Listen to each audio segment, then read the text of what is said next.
Everyone, myself Sunita Gehlot with a new e-content topic, Objectives and Teaching Methods of Dr. Maria Montessori on Preschool Education. Let's start.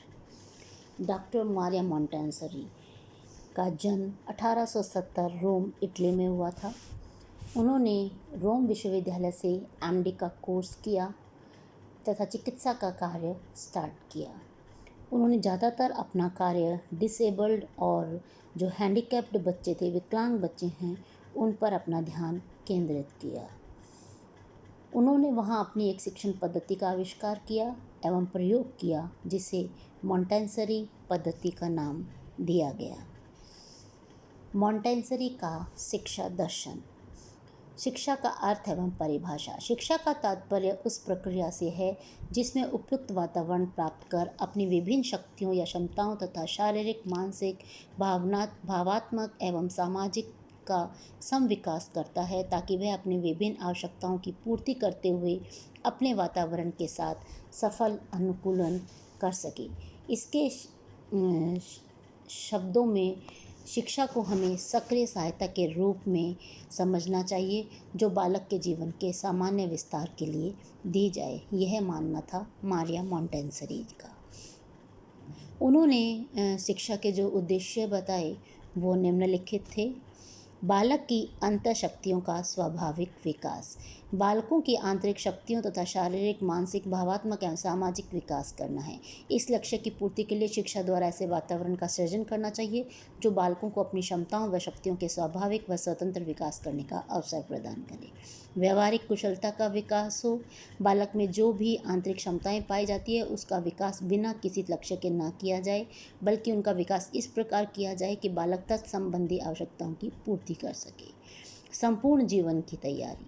उनका मानना था कि बालक को संपूर्ण जीवन के लिए तैयार करना है, ताकि वह अपनी विभिन्न प्रकार की आवश्यकताओं की पूर्ति कर सके और वातावरण से सामंजस्य स्थापित कर सके।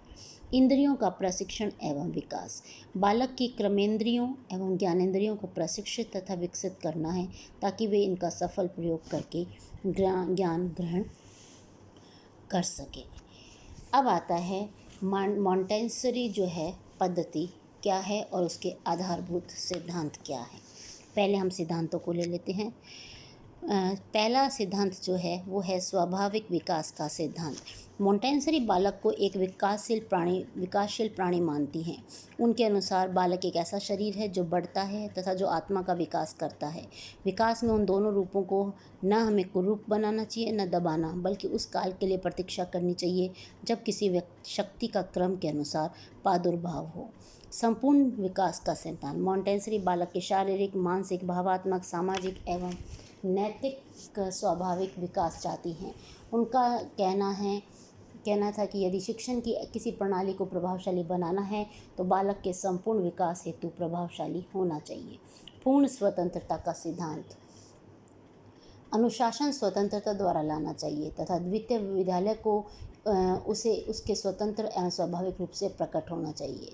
स्वतंत्रता का अर्थ यह नहीं है कि बालकों से साधारण सेवाएं कराने के लिए दूसरों द्वारा दी गई आज्ञाओं का पालन करा जाए, बल्कि उन्हें इस योग्य बनाना है कि वे स्वयं आदेशों का पालन करें।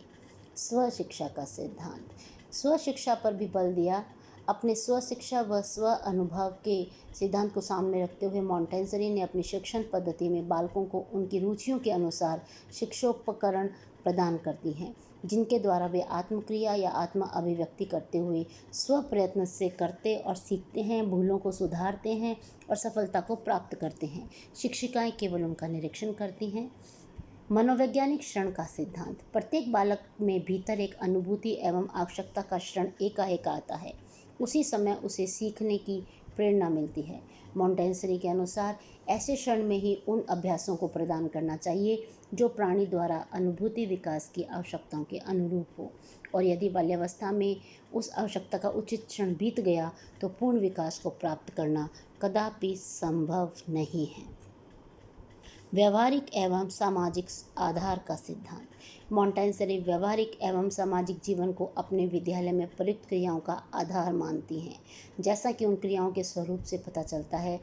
इस प्रकार मोंटेसरी विद्यालयों में बालक हाथ मुंह धोते हैं, खाना खाते हैं, कपड़े बदलते हैं, पहनते हैं, कमरा साफ करते हैं, उन्हें उपयुक्त स्थान पर रखते हैं। ये सब क्रियाएं संपन्न करने से सामाजिक जीवन की अच्छी आदतें विकसित होती हैं और व्यवहारिक कुशलता प्राप्त होती है। विवेकपूर्ण अनुशासन का सिद्धांत। मॉन्टेसरी के अनुसार पूर्ण अनुशासन को प्राप्त करने के लिए हमें स्वतंत्रता होनी चाहिए और स्वतंत्रता की रक्षा हेतु हमें अनुशासित होना चाहिए। मैं उस व्यक्ति को अनुशासित नहीं मानती हूँ जो किसी गूंगे के समान कृत्रिम रूप से मौन ग्रहण करता है अथवा पक्षपात से आश्वस्त निश्चल रहता है, बल्कि मैं उस कार्य के अनुशासन मुक्त मानती हूँ जो अपने पर पूर्ण अधिकार रखता है, अपने व्यवहार को स्वयं संचालित करता है। व्यक्तिगत मित्रता का सिद्धांत। मॉन्टेसरी के अनुसार प्रत्येक बालक अपनी व्यक्तिगत योग्यता, क्षमता, रुचि, सामर्थ्य एवं बौद्धिक स्तर के अनुसार विकास करता है। प्रत्येक बालक एक इकाई है। बालक का एक शरीर है जो वृद्धि को प्राप्त होता है और उसकी एक आत्मा है जो विकासोन्मुख होती है। क्रियाशीलता एवं खेल का सिद्धांत। खेल बालक के लिए स्वाभाविक, रुचिपूर्ण एवं आनंददायक क्रिया है। क्रियाशीलता एवं खेल के इस सिद्धांत के आधार पर ही मॉन्टेसरी ने अपने स्कूल में विभिन्न प्रकार के शिक्षा उपकरणों को रखा, जिनके द्वारा बच्चे रचनात्मक कार्य करते हैं, बिगाड़ते हैं, सीखते हैं और ज्ञान ग्रहण करते हैं। मांसपेशियों एवं ज्ञानेंद्रियों के प्रशिक्षण का सिद्धांत। इस सिद्धांत के अनुसार मानसिक विकास के साथ साथ शारीरिक प्रशिक्षण पर भी बल देती है, क्योंकि ऐसा करने में बालक अपने शरीर के अंगों का प्रयोग करना सीख सकेगा। उन्होंने खेल कूद, व्यायाम आदि के द्वारा मांसपेशीय सहगणना के लिए जोर दिया। शिक्षा उपकरणों द्वारा ज्ञानेंद्रियां एवं कर्मेंद्रियां के प्रशिक्षण पर बल दिया है। ये दोनों ज्ञान की द्वार हैं, यानी गेटवे ऑफ नॉलेज हैं। तो ये थे मॉन्टेसरी पद्धति के कुछ आधारभूत सिद्धांत, जिन पर ही चलकर उद्देश्यों को, मॉन्टेसरी के जो शिक्षा उद्देश्य हैं उनको प्राप्त किया जाता था। अब आता है मॉन्टेसरी पद्धति में शिक्षा का स्वरूप कैसा है। मॉन्टेसरी पद्धति में शिक्षा के विभिन्न स्वरूप रहे, जिनमें मुख्य रूप से 3 भागों में बांटा गया। कर्मेंद्रियों की शिक्षा, जिन्हें मोटर एजुकेशन कहते हैं, ज्ञानेंद्रियों की शिक्षा यानी सेंसरी एजुकेशन, भाषा की शिक्षा यानी लैंग्वेज एजुकेशन। कर्मेंद्रियों की शिक्षा, मोटर एजुकेशन। 3 से 7 वर्ष तक के बच्चों को शिक्षा प्रदान की जाती है। पहले उन्हें स्थूल वस्तुओं द्वारा ज्ञान दिया जाता है। इसके लिए कर्मेंद्रियों का प्रयोग करना सिखाया जाता है, जिनके लिए उन्हें ऐसी परिस्थिति में रखा जाता है जिससे उनके समस्त अंग सध जाएं, और इस परिस्थिति को ही मॉन्टेसरी बाल गृह कहते हैं। बाल गृहों में बालकों को उठना, बैठना, दौड़ना, कूदना, घूमना, संगीत, कपड़े पहनना, भोजन बनाना, परोसना, बर्तन साफ करना, मेज कुर्सी ठीक रखना, शारीरिक व्यायाम आदि सिखाया जाता है। ये मोटर एक्टिविटीज़ उसे कर्मेंद्रियों को साधने में मदद करती है। ज्ञानेंद्रियों की शिक्षा, जो सेकंड शिक्षा पद्धति है, स्वरूप है सेंसरी एजुकेशन। मॉन्टेसरी ने अपनी शिक्षा पद्धति को निर्धारित करने में बालकों का पूरा अध्ययन किया। दो निष्कर्ष पर पहुँचे। इंद्रिय अनुभवी बालक की शिक्षा का आधार होता है। प्रारंभिक कक्षाओं में सूक्ष्म विचारों की शिक्षा देना व्यर्थ है, क्योंकि सूक्ष्म विचारों को समझने की क्षमता नहीं रखते हैं। मॉन्टेसरी ने इंद्रियों की शिक्षा अर्थात इंद्रियों के विकास के लिए विभिन्न प्रकार के शिक्षा उपकरणों का निर्माण किया। इन उपकरणों के साथ खेलते खेलते बालक बिना शिक्षकों के बतलाए बालक स्वयं समझ जाते हैं। विभिन्न इंद्रियों की शिक्षा, जैसे स्पर्श इंद्रिय, त्वचा के विकास के लिए एक डब्बा दिया जाता है। एक ही रंग के अनेक रुमाल होते हैं, खुरदरा, चिकना, मखमली, कोई ऊनी। स्पर्श से बालक रुमाल निकालता है और ज्ञान प्राप्त करता है कि किस तरह का रुमाल है। चक्षु इंद्रिय में आँखों के विकास के लिए विभिन्न रंगों की टिकिया दी गई, जो एक सी आकार की होती है। एक ही रंग की टिकिया निकालता है तो रंग का ज्ञान होता है। जैसे जैसे जो कलर बोला जाता है उसी कलर को निकालता है, तैसे चक्षुओं का विकास होता है। श्रवेंद्रिय यानी सुनना, कानों को प्रशिक्षित बनाने के लिए विभिन्न ध्वनियों की घंटियों का उक्त प्रकार से उपकरणों के रूप में प्रयोग किया जाता है। स्वाद इंद्रियों में नमक, खटाई, चाय, मीठा, नमकीन आदि जो है उनको स्वाद चखने के लिए दिए जाते हैं, ताकि उन्हें स्वाद इंद्रियां जो है उनका पता लग सके। घ्राणेंद्रिय नासिका को सुप्रशित करने के लिए गंध देने वाली या वस्तुएं या द्रव भरी बोतलों का प्रयोग किया जाता है, जिसमें तरह तरह के द्रव होते हैं और बच्चा इनको सूंघ कर अपने बताता है कि उसको किस तरह का खुशबू जो है वो आई है। तो ये थे ज्ञानेंद्रियों की शिक्षा, जिसमें सेंसरी हमारी इंद्रियों की सहायता से 5 इंद्रियां हैं हमारे, स्पर्श, चक्षु, श्रवणेंद्रिय, स्वादेंद्रिय और घ्राणेंद्रिय।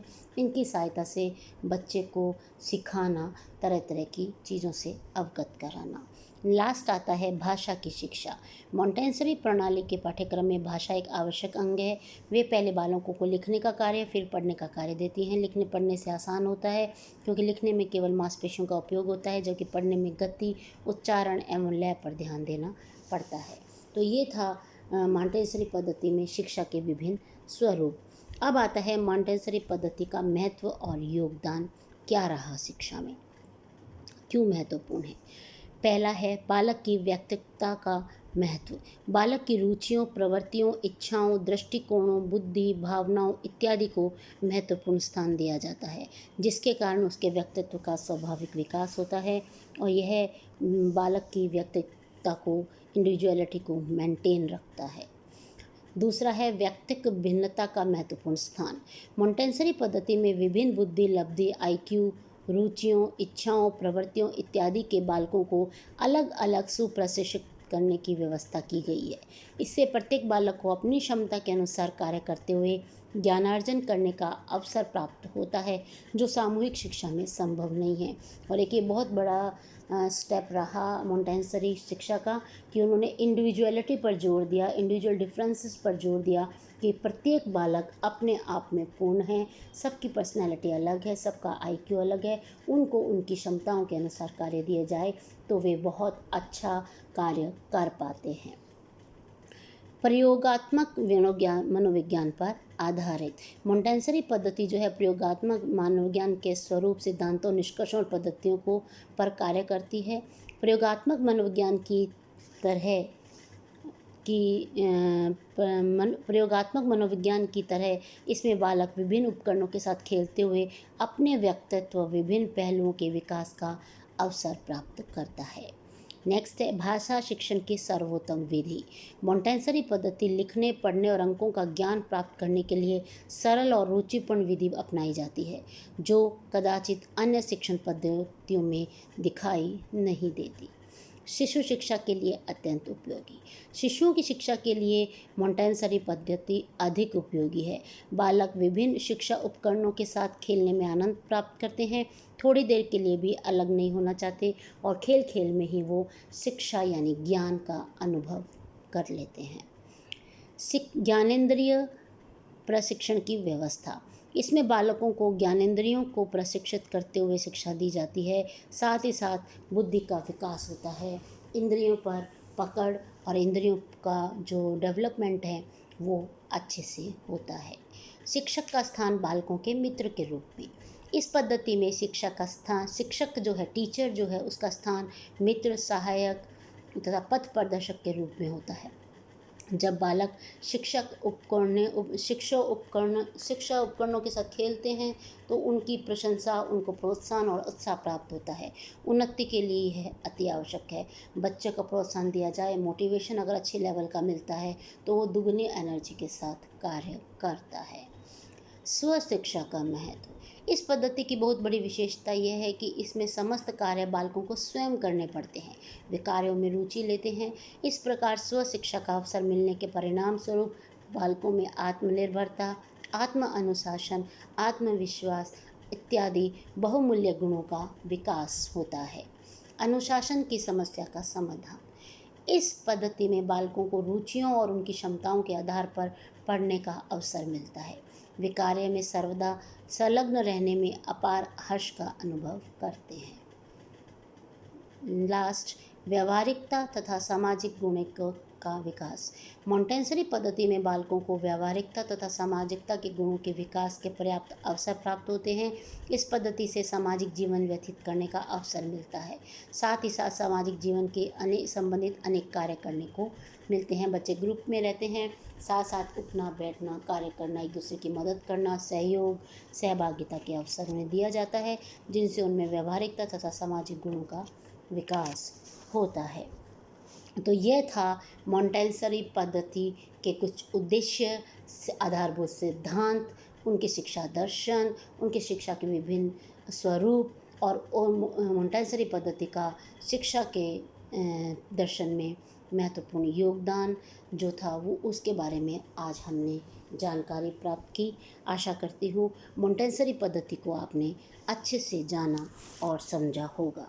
धन्यवाद।